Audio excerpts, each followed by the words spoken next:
Welcome to Brisbane Small Business Show. I have with me Andrea Anderson. Now, where are you going to be from today, Andrea? Look, let's not confuse anybody. Let's keep it simple to your marketing machines.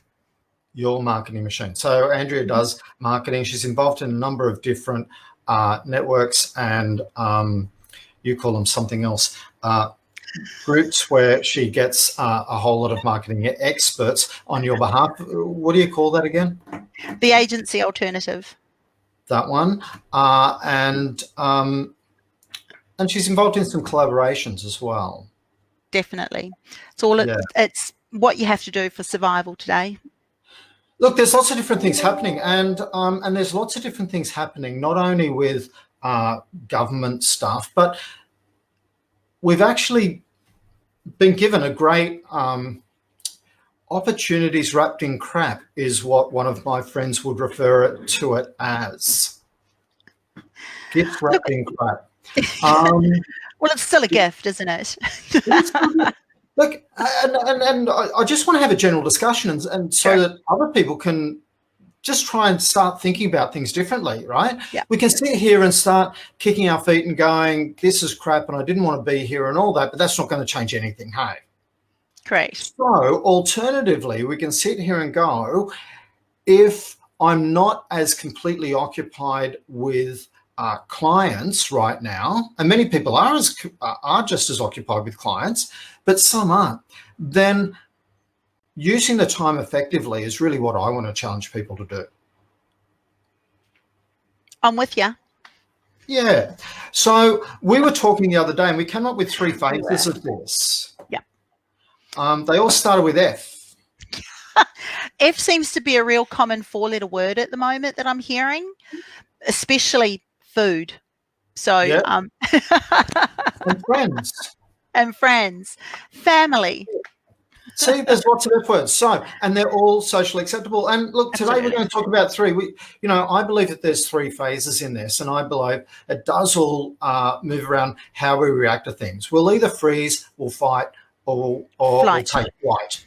Now, in relation to that, I believe that what we've been in up until now, when we've had announcements twice a day and everybody's confused as, a lot of people have been sitting there going, I don't know what I've got to do. And so they've been stuck in that freeze mode. So we were talking, you said, hey, I've got another request for proposal from another organisation today. And I'm hearing lots of that coming out, particularly from a number of government organisations. They are scrambling to find quality content and quality programs that can assist predominantly small and medium businesses, but predominantly on the small front. They are looking for how they can support them. So tell me a little bit more about your experience in that. Look, I think if we just take a big, ginormous step back, and what's been quite fortunate, Kevin, is you and I have had this conversation since the inception of COVID-19 and really, I guess, based on a lot of the comments and the conversations that you've been hearing and receiving from your group. And look, fundamentally, unless you've gone through something remotely similar to this, and once again, you and I have been fortunate enough to have a conversation about when the GFC hit and the impact that had on your recruitment company back in 07 and 08, and actually what that had on my business education company back in NZ. The reality is, unless you've experienced something like this, a massive jolt that you have no control over in your business, then for some people, that whole freeze mode is essential, because it's that one way where the body actually can take over and actually stop you dead in your tracks. And look, people say you've got to keep moving and you've got to pivot, you've got to keep doing stuff and XYZ and ABC. In some cases, actually, that freeze mode that you and I have been talking about of late is actually a good space for people to sometimes just sit and stop and take stock of actually what's going on, not only around them externally, but also internally. What's happening to them as an individual business owner? What's the impact of them and their family?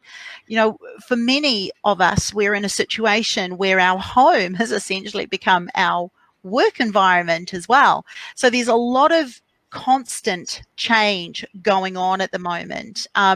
So I sort of see that freeze mode as being something that's really quite essential for some people. And I actually think sometimes we jump into that fight or flight mode without actually taking real stock of what's actually, you know, what is the situation for me right now. And for many people, they are jolted. And I'm sensing whether for a lot of people it's more reactionary rather than being proactive in how they move their businesses forward. So look, for me, it's there's some real element of benefit in being in that freeze mode. Absolutely. And here's where I say it's a gift-wrapped-in crap, because what we're going through for a lot of people is really unpleasant. However, there is that opportunity to stop and reflect. You see, because on a typical, you know, in a typical April, we can be really busy just doing, and trying to work on our business while we're trying to work in the business and all of that. But it's all just thrown into one mess, and we never quite complete any of the 52 projects that we really have got on hand. Exactly. And we're running out of breath. So, and I also wonder too, just on that note, whether we've now deep dived into let's get the to-do list done, and without actually stopping and going, actually, are some of those things on the to-do list, are they actually really necessary in today's environment? So look, I think that there needs to be that need for that freeze element in all of us to actually happen. Absolutely. And so a couple of questions that I want people to be thinking of at this time is, what is it that you do and for whom? Okay. Once you know what you do for who, let everything else come from there. So if you were to start today, if you were to open your business today and go, knowing everything that you do now, how would you structure it today? Forget how you did it a week ago even. Yeah. Just what would you do in a perfect world if you could set your business up today? Because when we start from that blank canvas, the opportunities are just amazing. I remember a few years ago, we put a pool in the backyard of our house, and we only had a really tiny backyard, right? The pool almost was the backyard. And we kept saying, okay, so if we're going to do that, we've got to pretend that there isn't the tree over there, and there isn't, you know, the shed in the corner, and there isn't, how would you design the backyard? And we kept accidentally building or putting the pool in accordance with, it couldn't be in those places because there were things there. And it wasn't until we sat back and just did a clean canvas, here's the back of the house, here's the thing, where should the pool go? And we worked out slap bang in the middle so we could have a small courtyard on that side and a covered deck area on the other side. And that worked perfectly. But it took us, even though we kept saying we've got to start from a blank canvas, it was really hard to get into that mental space. Great. And look, it's if you, one of the questions I always have from people, and that is, Andrea, I've been told I need to identify who my core target audience is. And this is what I love about the environment today, is that whoever was your core target audience are probably not there anymore. So this is a great opportunity for even us as businesses to be looking at our businesses through a different pair of eyes, rather than looking at it from an external perspective. In other words, who are we actually servicing? But rather, what is the solution we're selling? What are we actually bringing to market? And it's still funny, because I know it's going to take a bit of time for people to shift their language as well. I'm still hearing people go, "We help." And I'm like, really? But are they still around? It's like, are you sure that's what you do? So I see, once again, going back to that freeze mode, what I see that being is an opportunity for us to really jolt our businesses at the very core, almost like being hit with an earthquake, and actually allowing it just to settle first and foremost, then go, what have we actually got left? What are we left with? I used to have all of this, now I don't. So what is it that I've still got that allows me to then rebuild and to leverage? And I think that's a real key point for people to understand, that they need to know what it is that they're actually leveraging from that's left in their business. Yeah, and it comes back to that, try and get that blank canvas. And as I said, for Melissa and I, it took us, I reckon, 10 different times of trying to work from a blank canvas before we actually worked from the blank canvas. All the other times we thought we were, Yep.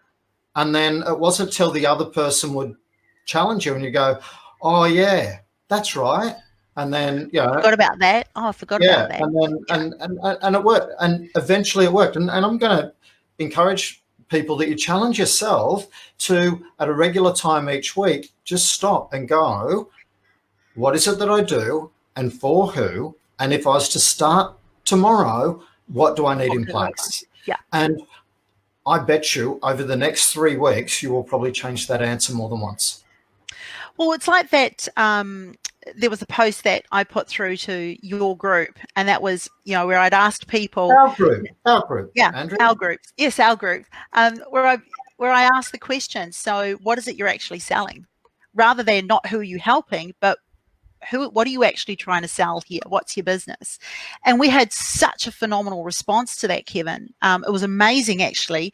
And it was so exciting for me to go, woohoo, there's another business that's still keeping open, that's fighting the good fight, who, they're not necessarily in that freeze mode. They've probably gone, oh, crap. This is the gift I've been given. How can I now move forward? So I think we've got these 3 different kinds of, I guess, thought process out there right now. I mean, your freeze is definitely those people who are in that real uncertain mode. They aren't moving forward. They're not going backwards. They're not going sideways. Essentially, they're just standing and going, I just need to take stock of where we're at. And that's a great space for people to be in. If you're there, fantastic. It's a great place to be. However, I probably just wouldn't stop there. I'd rest there, but I wouldn't stop there. Okay, so let's talk about fight, because the government has provided lots of support for survival, and they keep talking about the support we're offering is there to help get you through to that other side, right?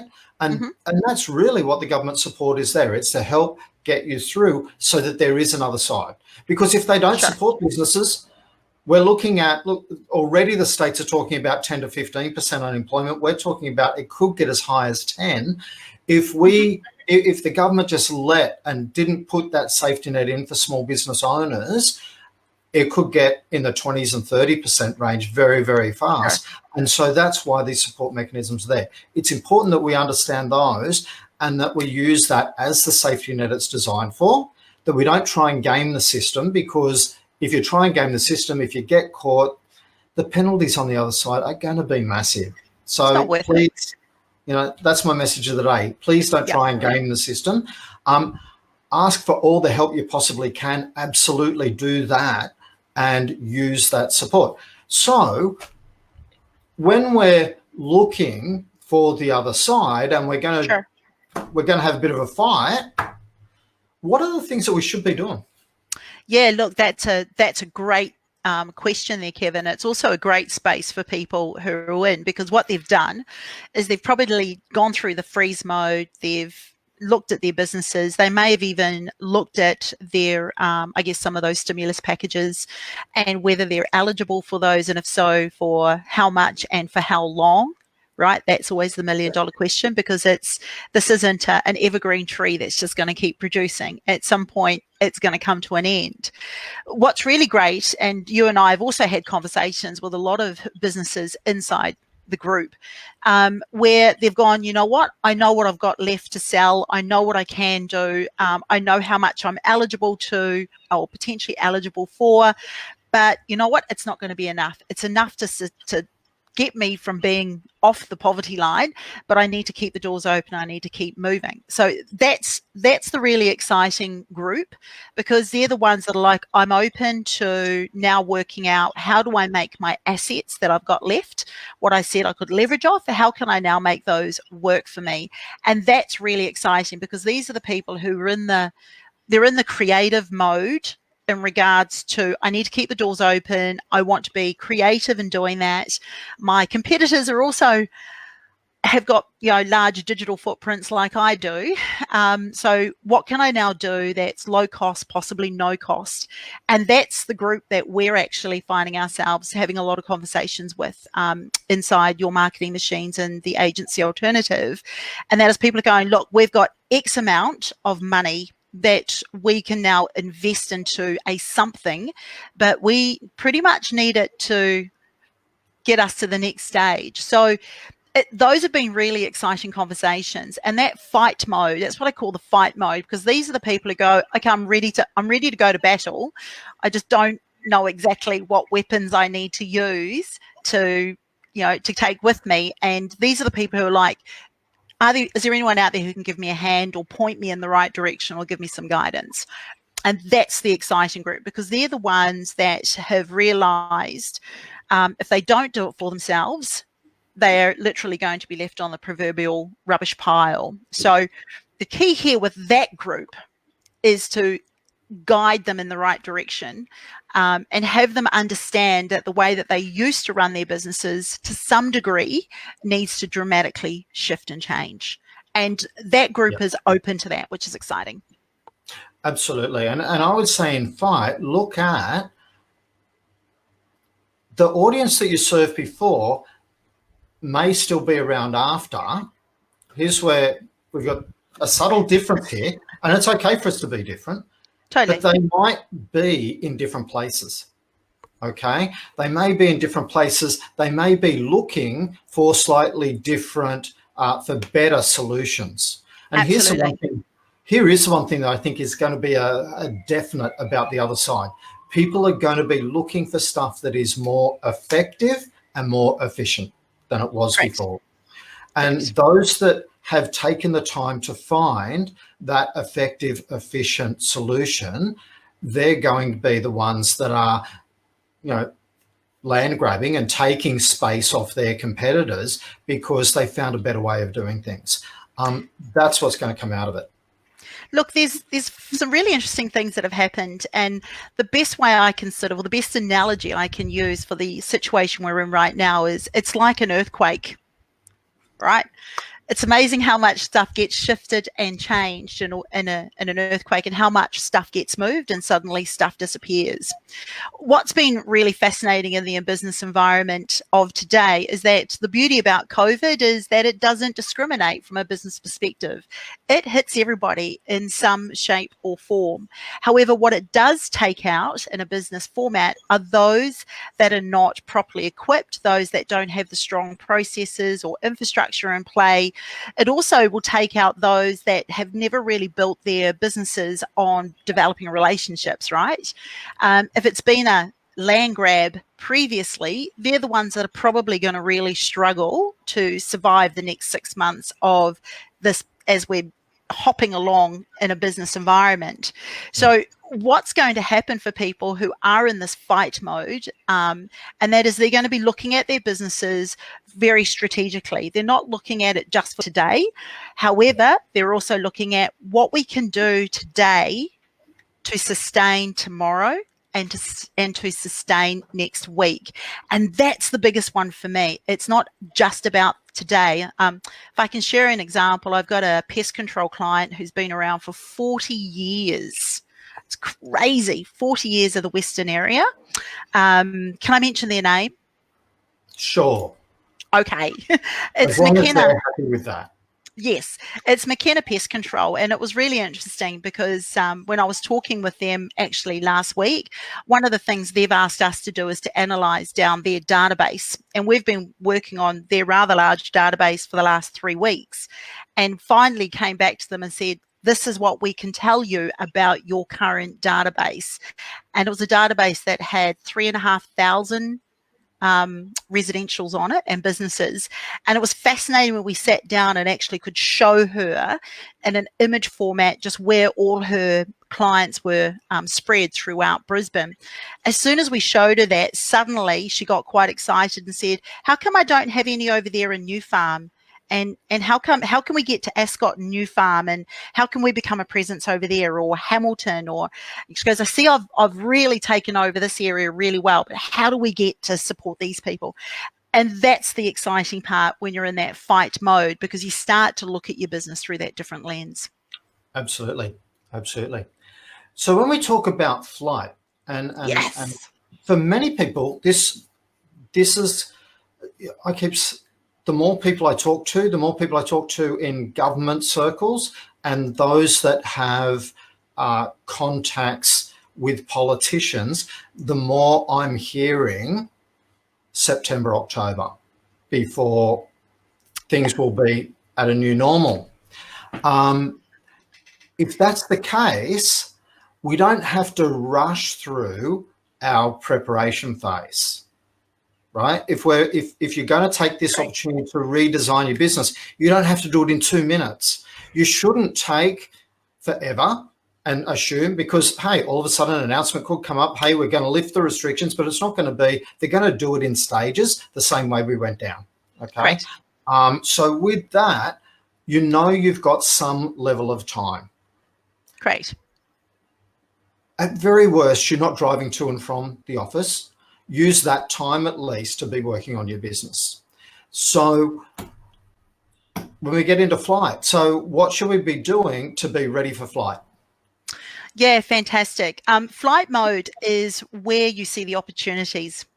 You know, if you think about the fight mode, you're still in the current, you're still in the now.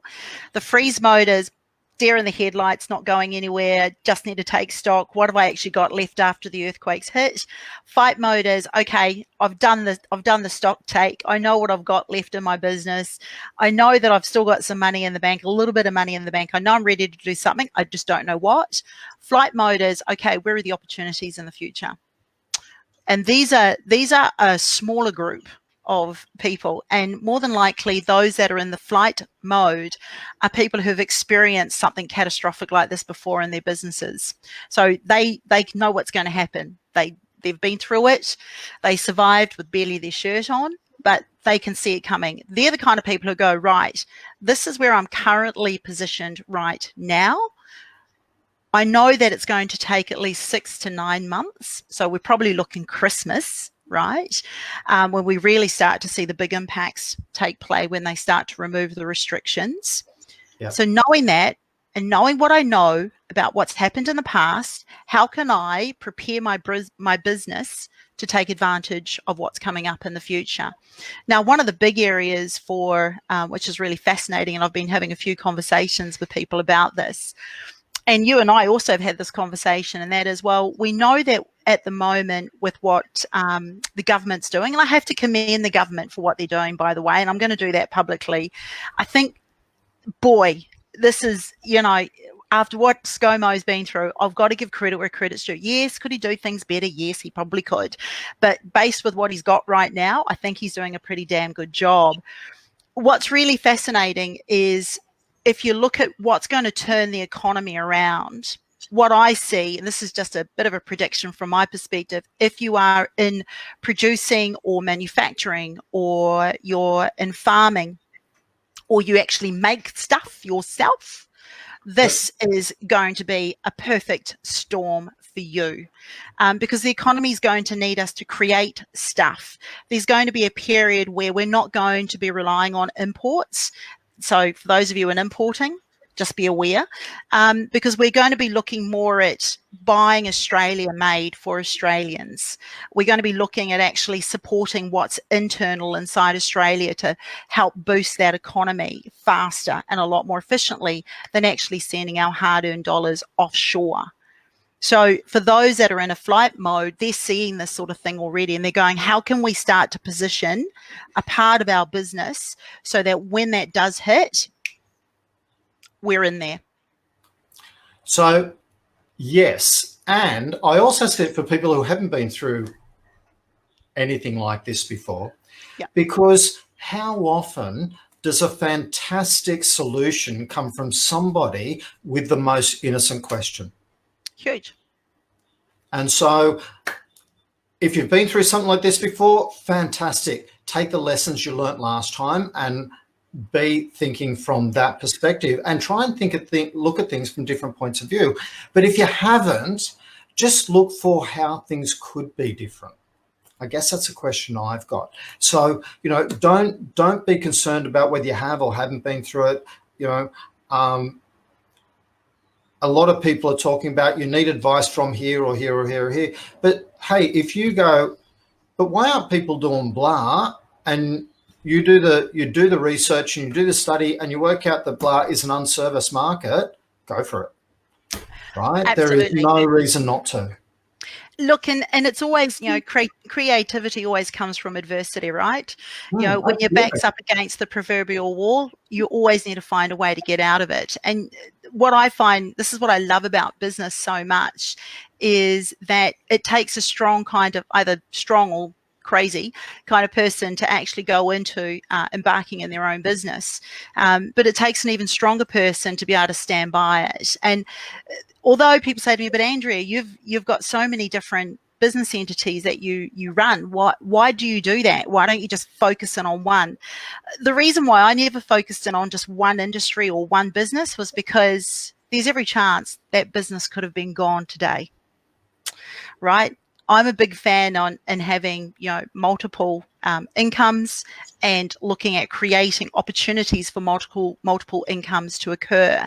Why? Because having gone through this previously with the GFC and had 2 or 3 incomes disappear literally overnight, there's nothing worse than trying to eat juju beans 7 days a week. So you've got to, first and foremost, I feel for our businesses, number one, spend some time in the freeze mode. Look, I spent some time in the freeze zone, in the freeze mode, and really took quite serious stock of, well, what have I actually got left to sell? And more importantly, how am I going to package it to sell it? So I took time out and went, okay, I need to just get some clarity around how I'm positioning myself in the market going forward.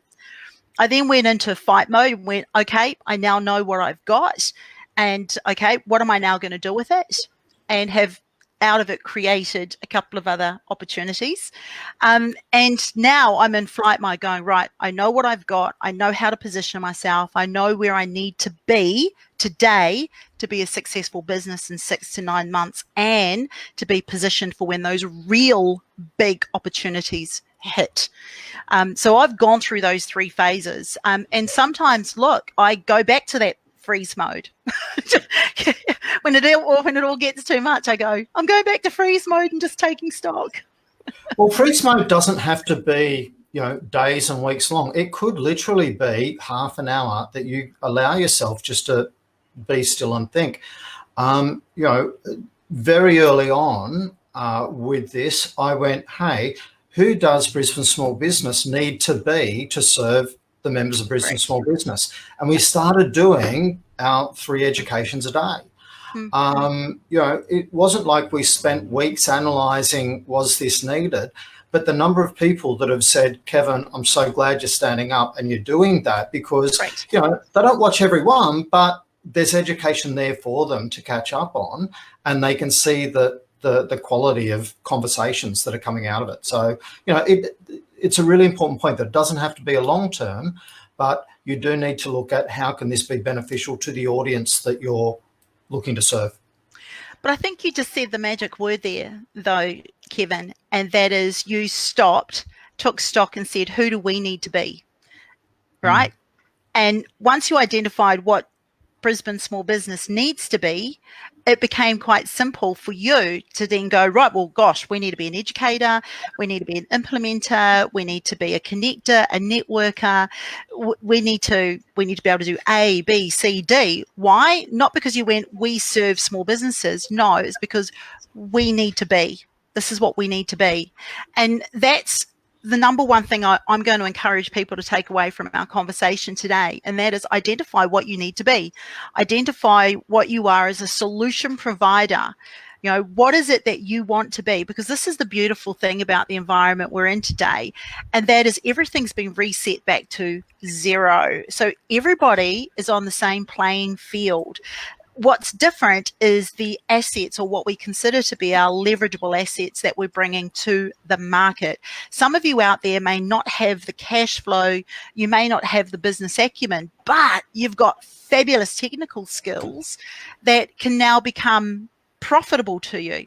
Some of you have got large databases, but your traditional business may have disappeared. You've still got an asset.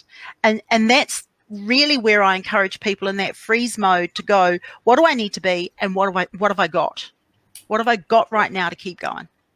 Absolutely. Look, hey, we've just clicked over half an hour, so we really have to get off and let people get back to work, or relaxing. Including us. Andrea was threatening to do this with a glass of wine. I didn't discourage her at all, but she chose not to, so thank you. You're welcome. And please, look, the one message I really want to get to people is it's okay to take time to be still, to observe where you're at, to identify the assets that you do have that you can take forward, and then once you've reoriented where your business needs to be, absolutely go for it. So that's my core message. Andrea, thanks very much for coming along today. Such an honor. Really appreciate being here. Thank you so much. I know we're having chats on a couple of different levels, so thanks very much for this, and I'm sure we'll speak to you again soon. No worries. Take care, and good luck everyone out there. Stay safe. See you later. Bye now.